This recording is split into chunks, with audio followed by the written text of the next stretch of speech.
చాకోసా? చెప్తా నీ సంగతి.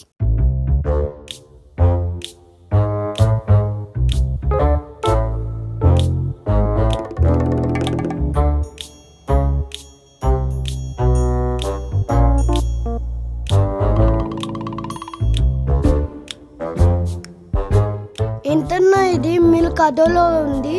అది నార్మల్ మిల్క్ లో చాకోస్ కాదు, స్పెషల్ గా బటర్ మిల్క్ లో చాకోస్. చీ యాక్. శాండ్విచా? చూస్తా అలా చేస్తుందో.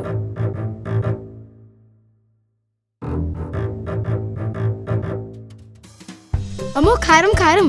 ఏం పెట్టావే శాండ్విచ్ లో? అది నార్మల్ శాండ్విచ్ కాదు, స్పెషల్ గా శ్రేష్ఠ నీ కోసం చేసిన red green chilli sandwich. Chef అంటే అలా ఉండాలి.